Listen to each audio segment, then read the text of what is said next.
네, 귀한 어린이 설교를 해주셔서 감사합니다. 우리 열심히 준비하셔가지고 아주 하나씩을 들고 오니까 아이들이 굉장히 관심 있게 보는 것 같아서 잠깐 기도하고 성경 말씀 보고 기도하겠습니다. 요한계시록 14장입니다. 요한계시록 14장이요. 요한계시록 14장입니다. 4절, 5절에 있는 말씀 보겠습니다. 요한계시록 14장 4절, 5절입니다.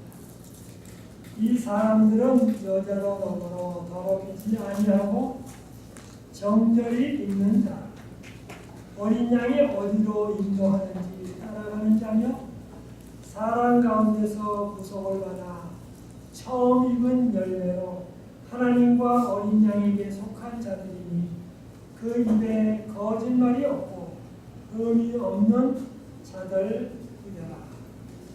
예, 기도하시겠습니다.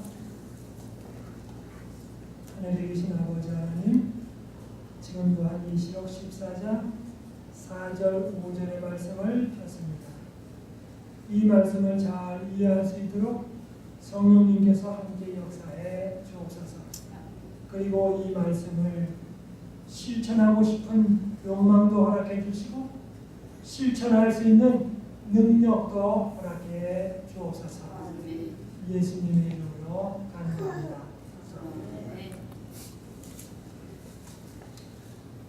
네, 오늘 요한계시록 14장에 있는 말씀을 찾아보는데요.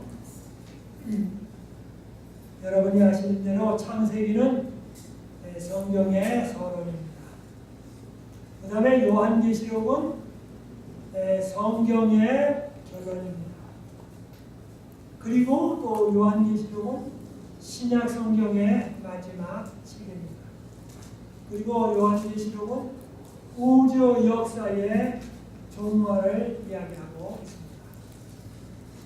그 다음에 요한계시록은 1장부터 11장은 주로 과거적인, 지금 시점으로 볼 때 과거적인 이야기를 합니다. 그 다음에 12장부터 22장까지는 현재 진행되고 있는 역사와 또 앞으로 진행될 역사에 대하여 이야기하고 있습니다. 그래서 저희 교회에서 나온 오늘의 신앙 요한계시록 연구는 1장부터 11장은 일본으로 되어 있고 12장부터 22장은 일본에서 지고합니다. 그래서 말세에 대하여 이야기할 때는 12장부터 이야기합니다. 그래서 12장에 얘기할 때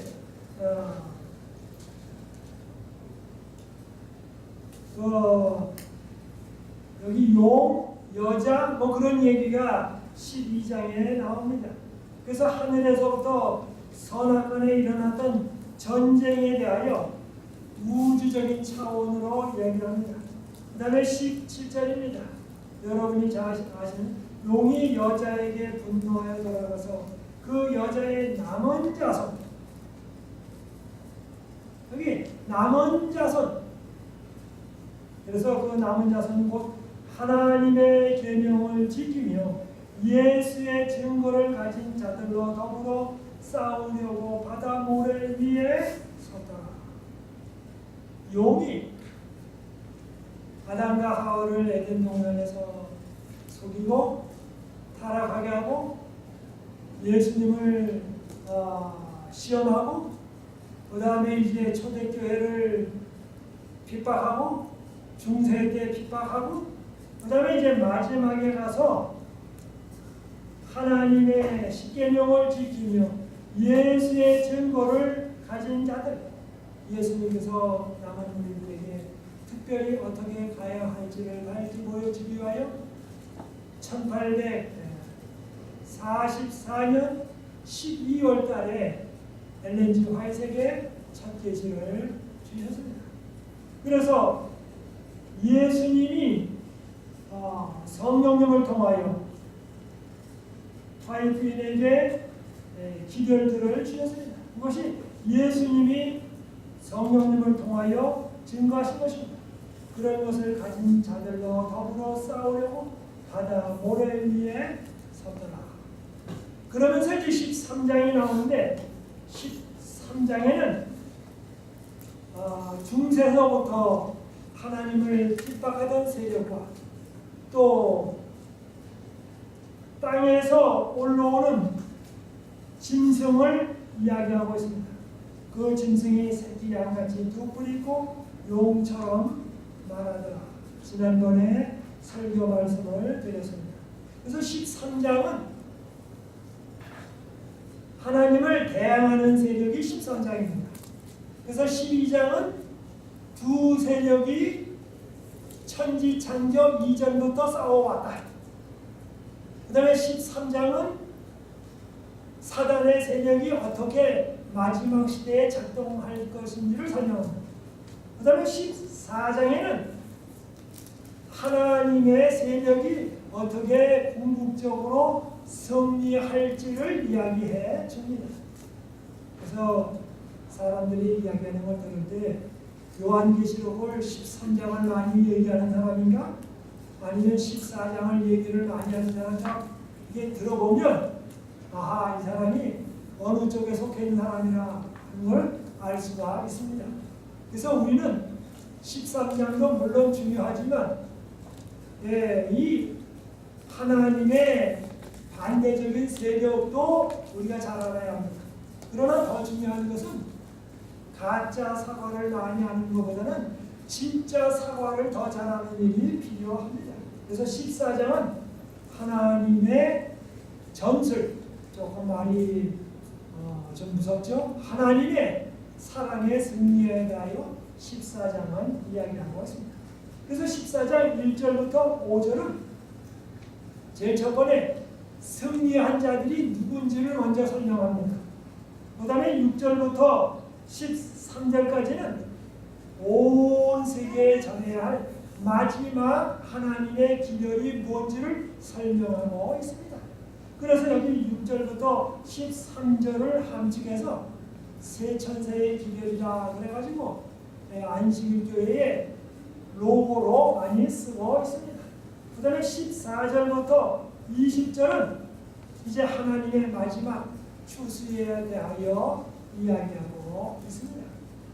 그래서 어떻게 보면 성경 전체에서 요한계시록 14장 1절부터 5절은 마지막 남은 무리가 하늘나라 갈 무리가 어떤 무리인지를 설명해 줍니다.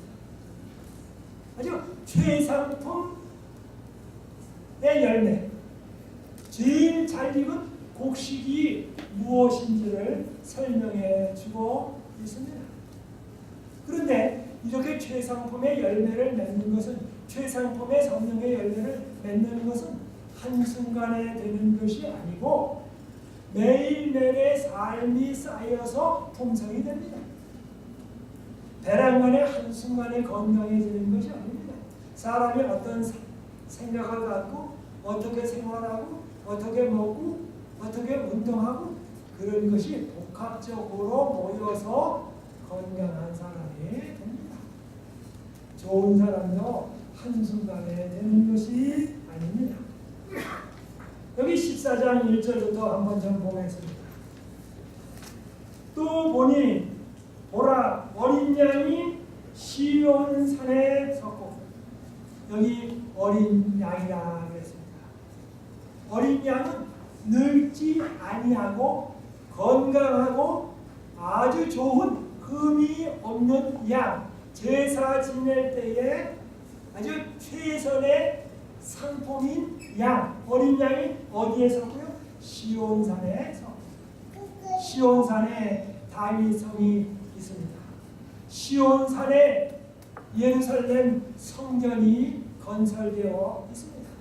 그리고 시온산, 예루살렘 산, 이것은 바로 하나님의 통치의 사령부입니다.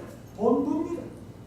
그래서 이 지상에 예루살렘이 하나님의 지상에 있는 본부고, 하늘나라 하나님의 보좌가 있는 것이 새 예루살렘이라고 말하고 하늘 총사령부입니다.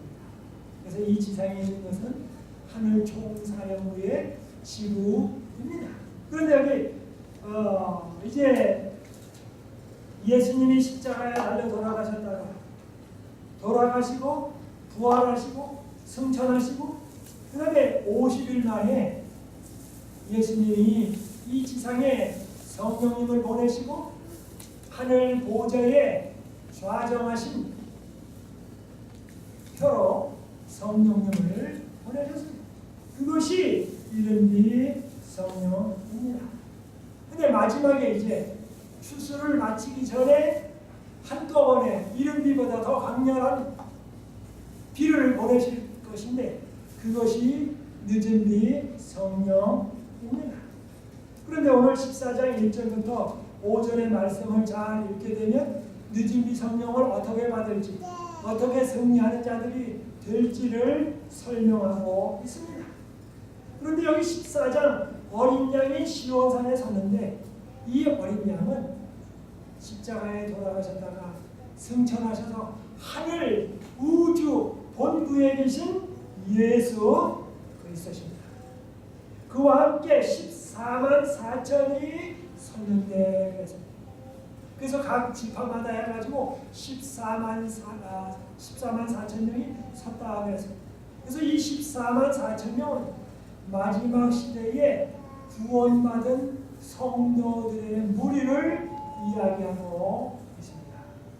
그런데 오늘 저는 이 14만 4천 명이 어디서 몇 명 됐는가에 초점을 맞추는 것이 아니라 바로 이런 사람들이 어떤 사람일까?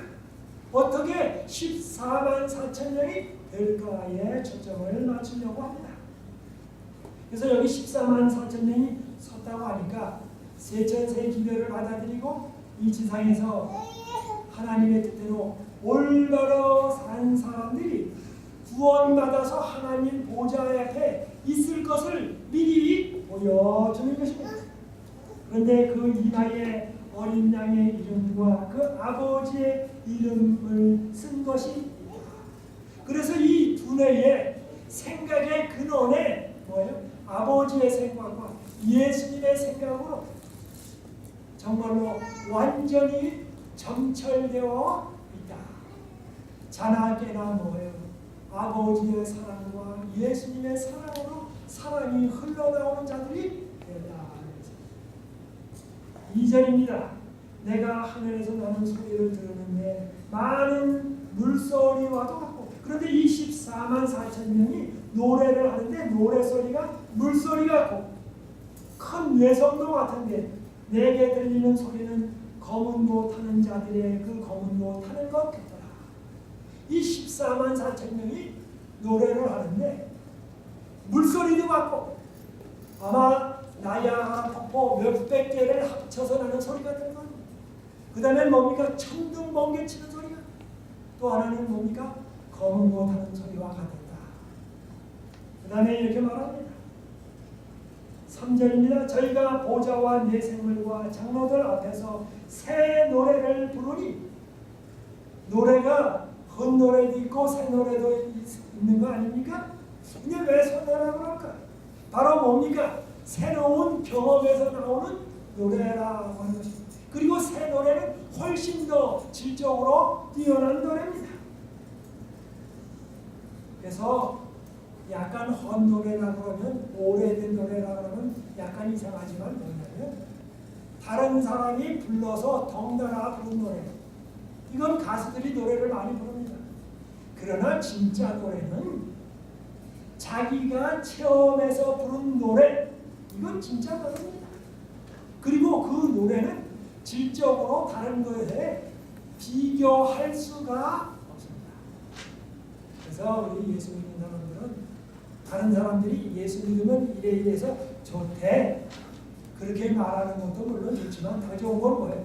내가 믿어보니까 진짜 좋아. 내가 믿어봤더니 이거는 다른 사람이 흉내를 낼 수가 없습니다. 그 다음에 이렇게 말합니다. 새 노래를 부르니 땅에서 구속함을 얻은 14만 4천인 밖에는 능히 이 노래를 배울 자가 없더라. 14만 4천 외에는 이 노래를 배울 자가 없다고 했어요. 14만 4천 명만 부른다고 했어요. 이 노래는 천사도 할 수 없습니다. 와, 천사가 이런 노래를 이렇게 말할 수 없습니다. 14만 4천 천사가 나타나가지고 오면 내가 이 땅에 살 때에 술 먹고 담배 피고 싸우고 못된 사람, 못된 천사였는데 내가 예수님의 은혜로 훌륭한 천사가 되었다. 이렇게 천사는 못합니다. 천사는 세상 없어도 이런 노래 못합니다. 그런데 이 땅에서 모여 살면서 어려운 가운데 고생하다가 예수 믿고 하늘나라 왔더니 뭐예요? 너무 좋아요. 그래서 천사들이 따라다니면서 뭐예요? 한번 이 지상에서의 겪었던 얘기 좀 해달라고. 그러면 쭉 해줍니다. 그럼 천사들이 뭡니까? 와, 나도 좀 그런 경험을 했으면 좋았을 걸. 바로 천사도 할 수 없고 천사도 부를 수 없는 노래입니다. 이거는 아무나 할 수 있는 게, 그러니까 예수 믿고 구원받아서 하늘나라 가는 거는 천사도 해보고 싶습니다. 이런 경험은 어느 누구도 할 수 없는 경험. 그래서 여러분들이 살아가시면서 어려움 당하고 때로는 너무 힘들 때 뭐예요? 이건 천사도 뭐예요? 해보고 싶은 뭐예요? 경험이다. 이렇게 놀라운 특권을 내가 하고 있다. 그렇게 생각을 하시면 좋겠습니다. 내 14만 4천인 밖에는 능히 이 노래를 배울 자가 없다. 4절입니다. 이 사람들은 여자로 더불어 더럽히지 아니하고, 이렇게 얘기했더니 어떤 사람들은 하늘나라에는 총각만 간다.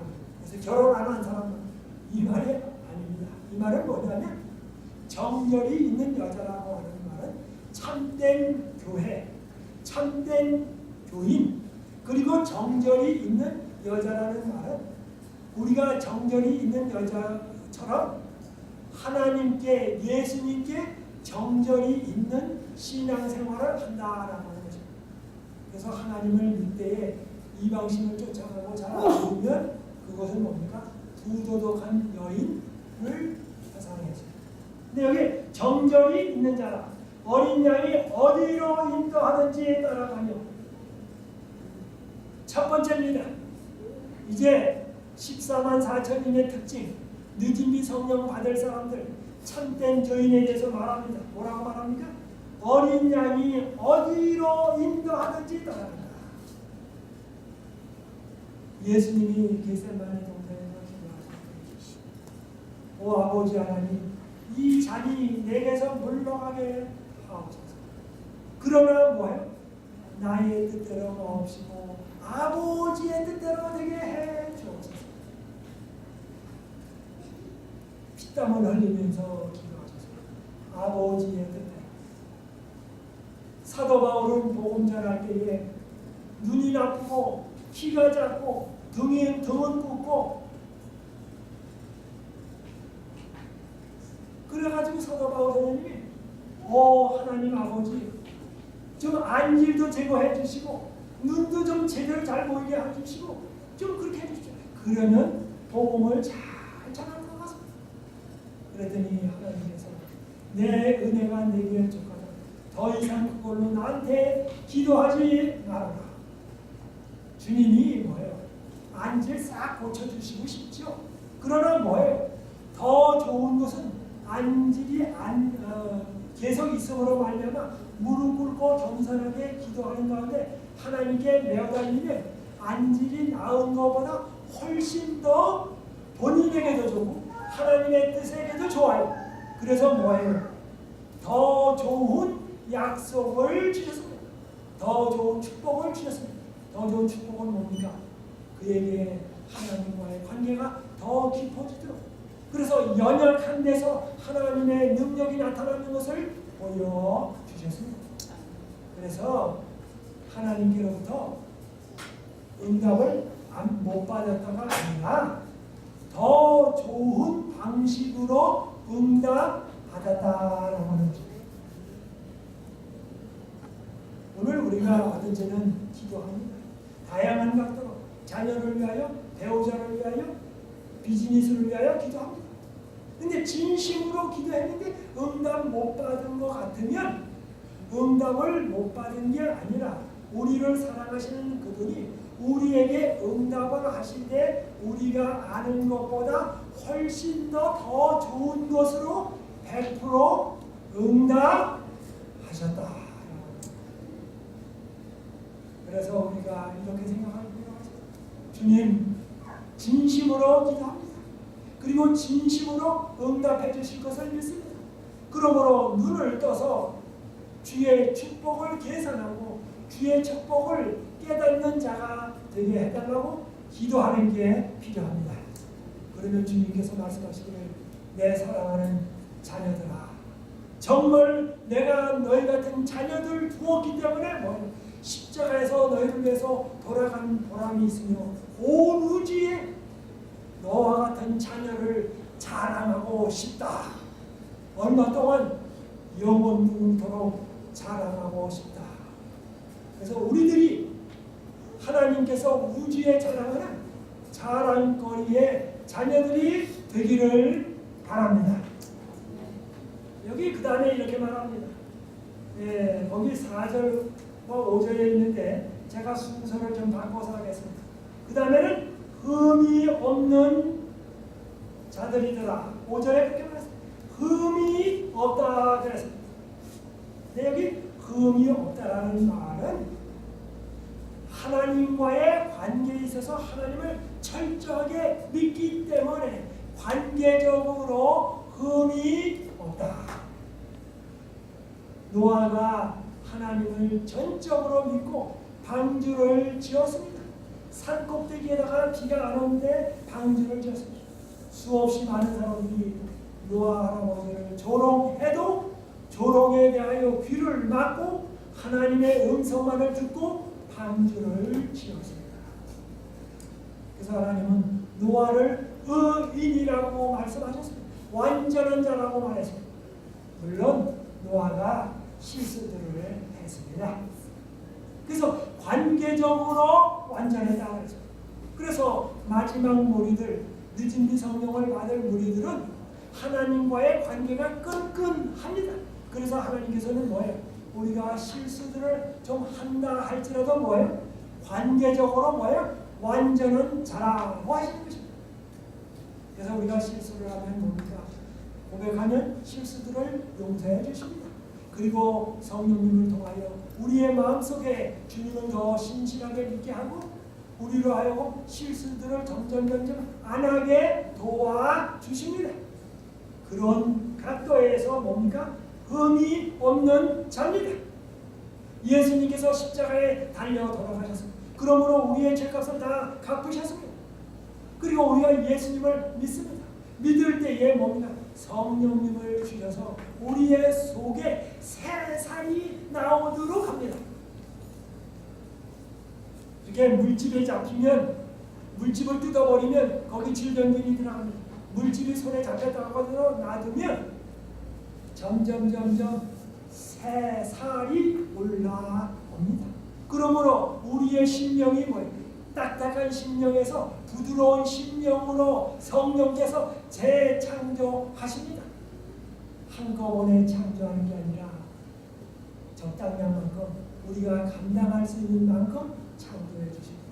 한꺼번에 창조해 주시면 감당을 못합니다. 그래서 우리가 감당할 수 있을 정도로 재창조해 주십니다. 그런데 이런 하나님 관계가 끝끝내 아주 끈끈하면서 계속 되면 하나님 관계가 좋죠. 그 다음에 점점 새살이 나오죠. 그 다음에 우리가 그 순간 어느 순간 죽습니다. 그 다음에 주님께서 오실 때에 완전한 몸으로 부활시켜 주시고 하나님과의 관계가 끈끈한 관계, 완전한 관계로 있죠. 완전한 관계에다가 완전히 주님을 바라보죠. 새 몸을 주시죠. 그러면 뭡니까? 이제는 작은 실수도 없는 완전한 사람이 완전한 사람이 됩니다. 그리고 하늘나라에 살게 하십니다. 그러나 우리가 주님 오실 때까지 마찬가지예요. 관계는 완전하지만 때로는 실수들을 합니다. 그러나 그런 실수들은 용서를 해 주십니다. 마치 병원에 가면 의사들이 수술을 합니다. 수술을 하고 난 다음에 거즈나 이런 거로 다 붙여줍니다. 그 다음에 수술 다 끝난 다음에 뭐라고 나옵니까? 수술이 뭐하게 됐다? 완전하게 됐다. 그리고 뭐예요? 너는 완전히 나았다 그럽니다. 그런데 실제로는 뭡니까? 수술한 자리에서 뭡니까? 아직 덜 아물었어요. 그래서 피도 좀 나옵니다. 때로는. 그러나 세월이 지나가면 점점 안 그래서 새살이 오르면 얼마 좀 지나가서는 딱땡이에 앉아가지고 딱땡이도 떨어지고 깨끗하게 됩니다. 그래서 수술이 완전히 됐을 때 의사는 뭐라고 합니까? 완전하게 나았다 그럽니다. 그러나 뭡니까? 완전히 지금 새살이 올라와서 나은 건 아닙니다. 그러나 그것은 시간 지나가는 행위입니다. 마찬가지입니다. 우리가 예수 믿고 예수님과의 관계가 올라가면서 매일 기도하면서 성경 보고 주님을 따라가면 뭡니까? 주 안에서 완전한 것입니다. 때로는 실수가 있다 하죠. 그래서 우리 흠이 없는 자라. 그 다음에 5절에 그렇게 말합니다. 그 입에 거짓이 없고 거짓말이 없고 생각에 하나님의 생각과 성령님이 계시고 예수님이 보좌에 자리하셔서 좋은 생각과 좋은 양심을 넣어주셨기 때문에 좋은 양심과 좋은 생각이 있기 때문에 생각하는 것마다 좋은 생각이 나와요. 그러니까 뭡니까? 거짓이 없고 거짓말을 안 하고 거짓말을 안 할 뿐만 아니라 거짓된 행동도 안 나오고 그러니까 뭐예요? 품성이 거룩하고 즉 속사람이 새로워져야 겉사람도 새로워집니다. 속사람은 더러운데 겉만 좋게 하면 그것은 배우자입니다. 그래서 근본 자체가 바뀌어요. 그래서 우리가 십계명을 첫째, 둘째, 셋째 지킬 때에 십계명 문항을 지키려고 그러면 어렵습니다. 그러나 주님을 사랑하면 십계명이 지켜지게 되는 것입니다. 내 배우자를 사랑하면 배우자에게 친절한 말, 선한 말이 나오는 것입니다. 그런데 배우자를 사랑 안 하면서 좋게 하려고 그러면 처세술로는 좋지만 그거는 오래가지 못합니다. 그래서 근본적으로 바뀌어야 합니다. 그 다음에 이렇게 말합니다. 4절입니다. 이 사람들은 여자로 더불어 더럽히지 아니하고 정절이 있는 자, 어린 양이 어디로 인도하든지 따라가는 자는 사람 가운데서 구속을 받아 처음 익은 열매로 하나님과 어린 양에게 속한 자다. 그런데 이렇게 해서 속한 자는 누구의 것이냐면 하나님과 어린 양에게 속했다. 누구의 것이라고요? 소유가? 하나님과 어린 양의 소유라고. 우리가 지난번에 메모리얼 데이라고 해서 그런데 메모리얼 데이 해가지고 미국에서 많은 그 나라를 위해서 죽은 사람들을 추모했습니다. 근데 한국에서도 이것 때문에 꽤 추모를 많이 했습니다. 근데 미국에서 이북에 들어가가지고 그 싸운 격전지에 6.25 때 격전지에 가가지고 땅을 팠습니다. 땅을 파가지고 그 속에 보니까 시신이 있어요. 그래서 시신을 보니까 아 이건 미국 사람의 시신이다 해가지고 가지고 미국으로 가져왔습니다. 그 다음에 조사를 쭉 해봤어요. 조사를 했더니 미국 사람 시신이 아니에요. 이상하다. 알고 봤더니 한국 사람 시신인 게 나타났어요.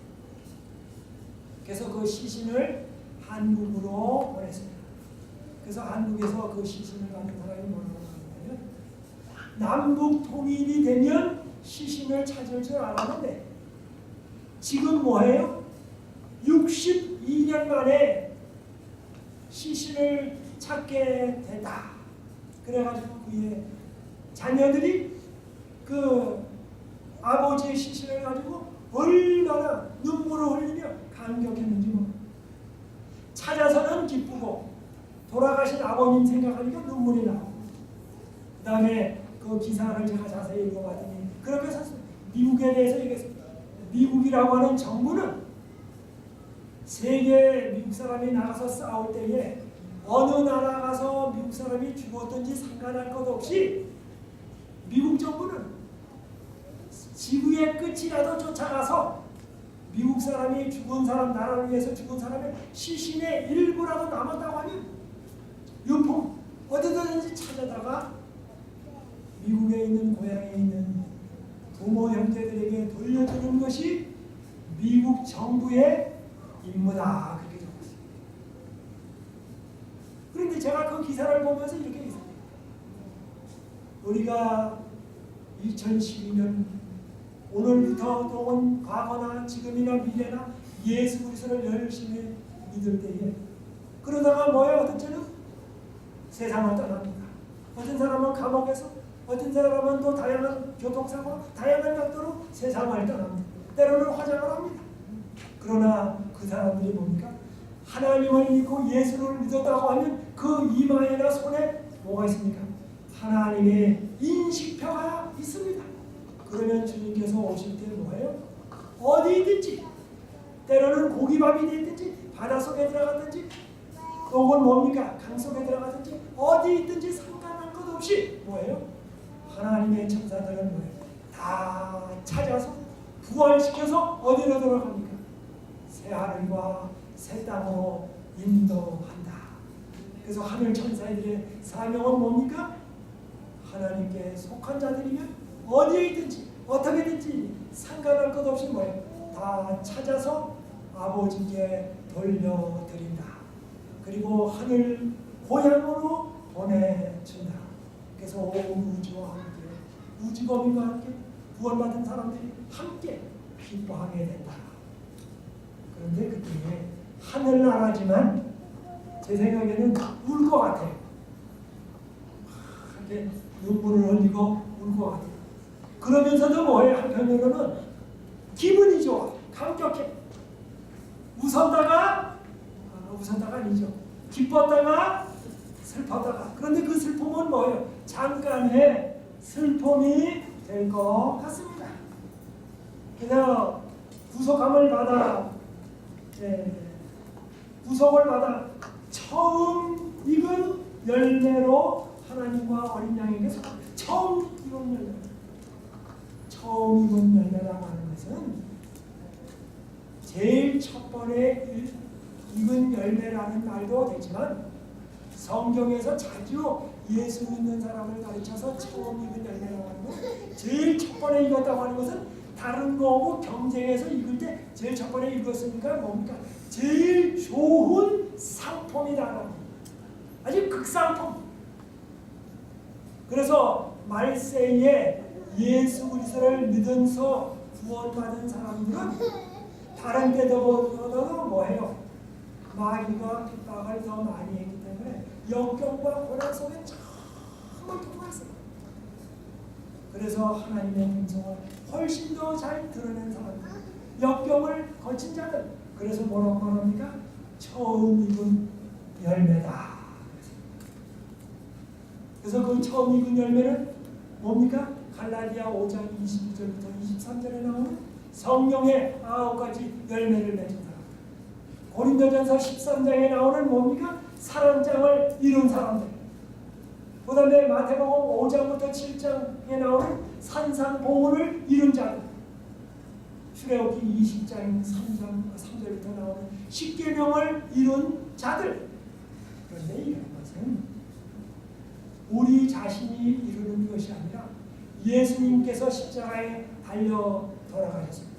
그런데 우리는 죄인이지만 하늘 법정에서는 우리를 보는 게 아니라 예수님의 완전하심을 보기 때문에 예수님을 믿으면 다 뭐라고 해줍니까?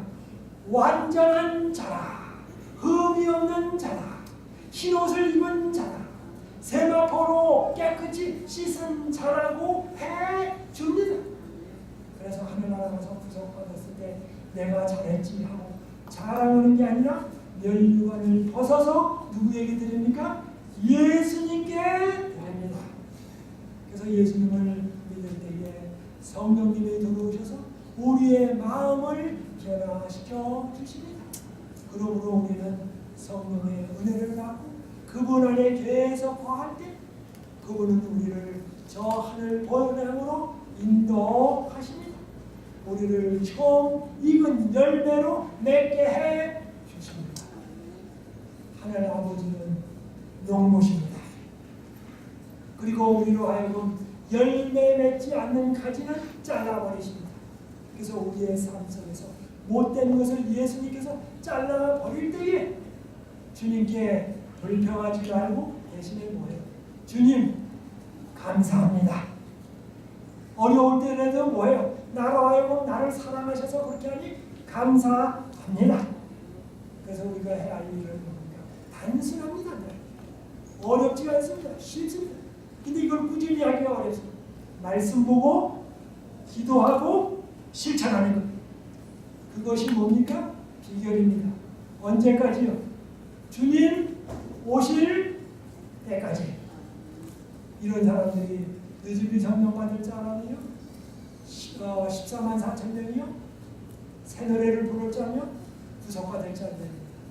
우리 모두가 다 정말로 14만 4천 명이 되니 늦은 성령을 받으면 흠없는 자들이 되니 어린 양이 어디로 인도하든지 어느 때 어느 장소 어디로 인도하든지 주님만 굳건히 따라나가게 되기를 바라면서 말씀을 마치겠습니다. 우리 다 같이 일어나셔서 기도하시겠습니다.